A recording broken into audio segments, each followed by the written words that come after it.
Luke, chapter 16 and chapter 17, verses 1 through 10.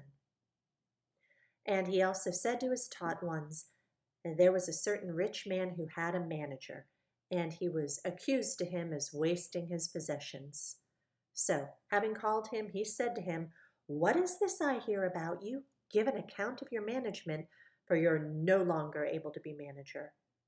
And the manager said within himself, "What shall I do? For my master's taking the managership away from me. I'm unable to dig. I'm ashamed to beg. I know what I shall do, that when I'm removed from managership, that they might receive me into their houses." And calling every one of his master's debtors to him, he said to the first, "How much do you owe my master?" And he said, 100 measures of oil.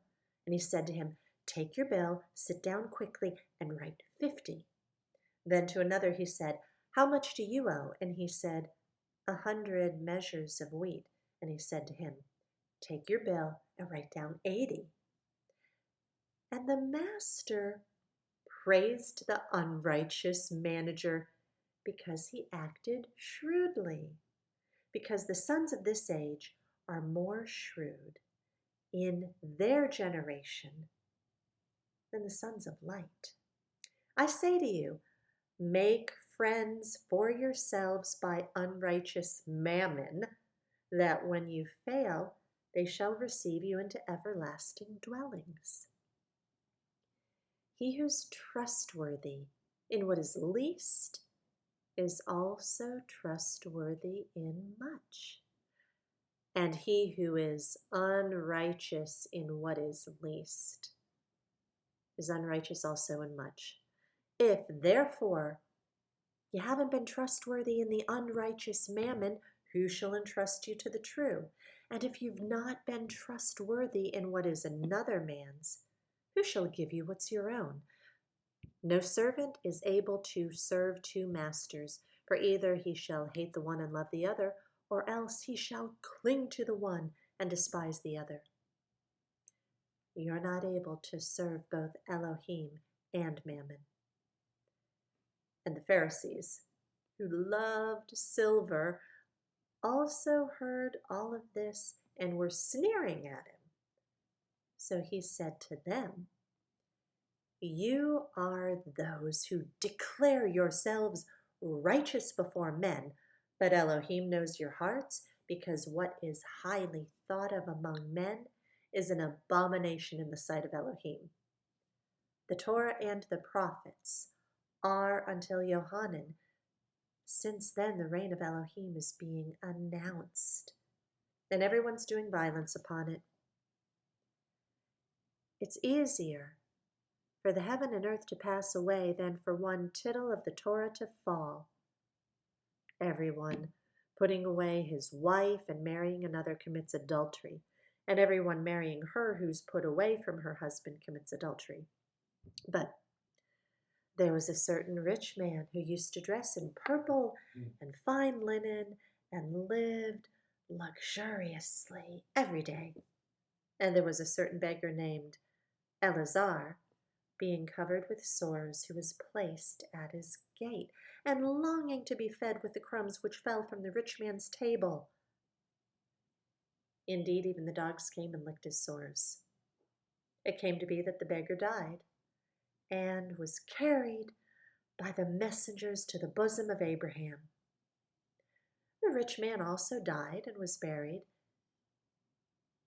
and while he was suffering tortures in Sheol, having lifted up his eyes, he saw Abraham far away and Eleazar in his bosom, and crying out, he said, "Father Abraham, have compassion on me, and send Eleazar to dip the tip of his finger in water and cool my tongue, for I am suffering in this flame."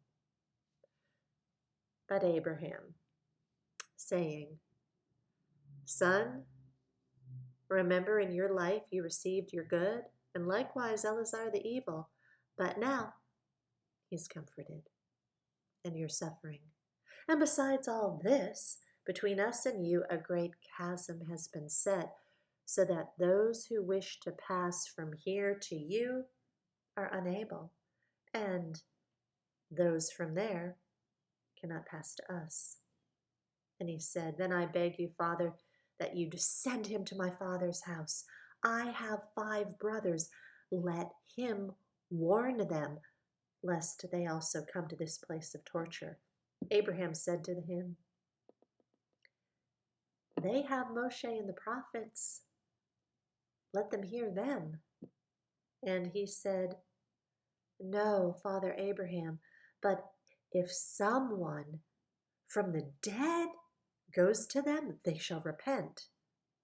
But he said to them, If they do not hear Moshe and the prophets, neither would they be persuaded, even if one should rise from the dead.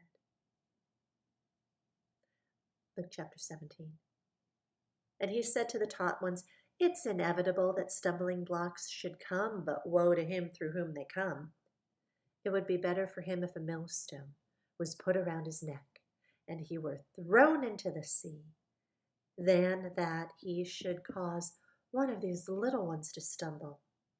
Take heed yourselves. If your brother sins against you, rebuke him. If he repents, forgive him. And if he sins against you 7 times in a day, and 7 times in a day comes back to you saying, I repent, you shall forgive him. And the emissaries said to the master, Give us more belief. And the master said, If you have belief as a mustard seed, you'd say to this mulberry tree, Be pulled up by the roots and be planted in the sea, and it would obey you.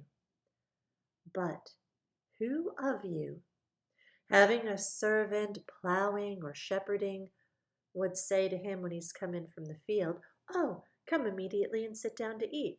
No, he'd rather say to him, Prepare for my supper, and gird yourself, and serve me while I eat and drink. And afterward you shall eat and drink. Would he thank that servant because he did what was commanded? I think not. So also you, when you've done all that you were commanded, say, We are unworthy servants. We've done what was our duty to do.